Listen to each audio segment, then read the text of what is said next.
Before they rode the subways, New Yorkers rode the elevateds. In 1899, when this film was taken, there were 4 elevated railroad lines in Manhattan: the 2nd Avenue and the 3rd Avenue on the east side, and the 6th Avenue and the 9th Avenue in the west.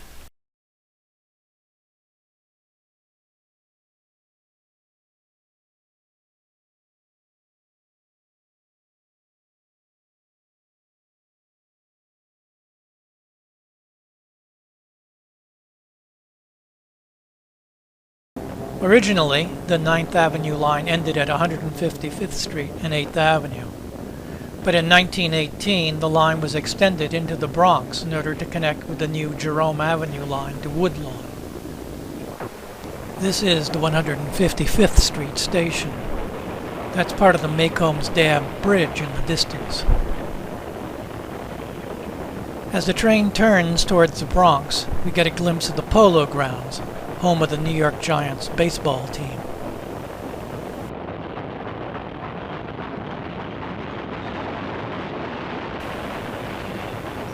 Onto the Putnam Bridge across the Harlem River.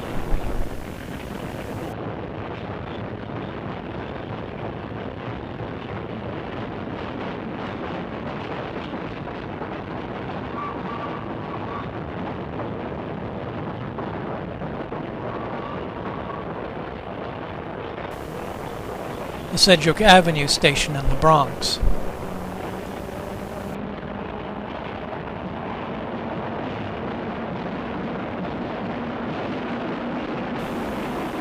This is the tunnel running underneath 162nd Street.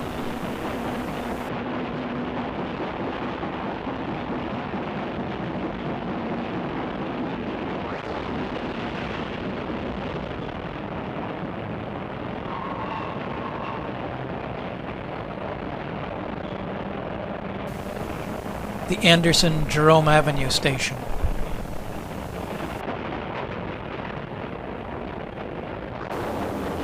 Now the line comes up in the middle of the Jerome Avenue line.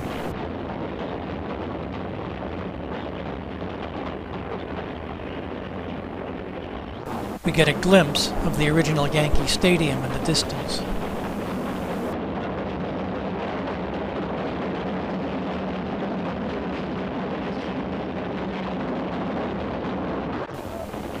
Finally, we pull into the 167th Street station.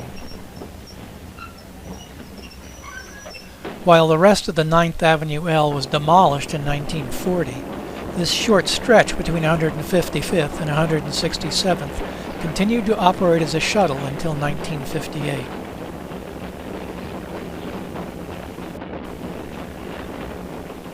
The most spectacular part of the 9th Avenue L was the S-curve at 110th Street, where it switched over from Columbus Avenue to what was then called 8th Avenue. The ground slopes away here, leaving the track some 100 feet in the air. In 1899, when Edison's cameramen shot this film, there was no station at 110th Street. But a few years later, one was put in, the highest stop in the entire New York City transit system. Unfortunately, its height made it attractive to people seeking to end their lives, and it became known as Suicide Curve.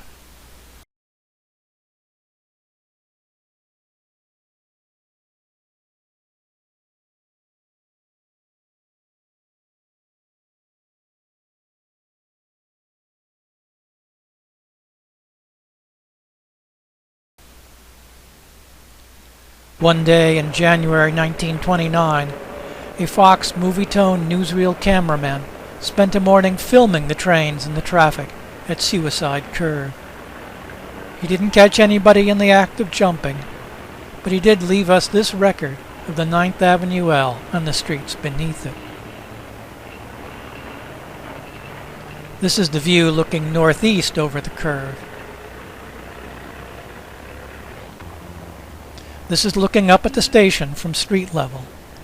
The view is to the north and west, with Morningside Park in the distance to the left.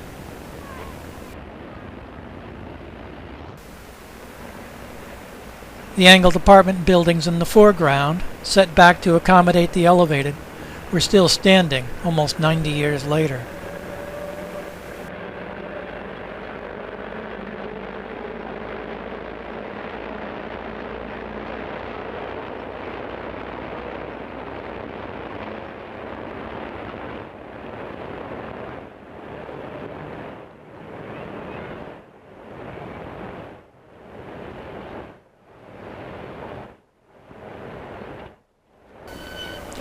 The tall building with the peaked roof behind the tracks contained elevators to the platform.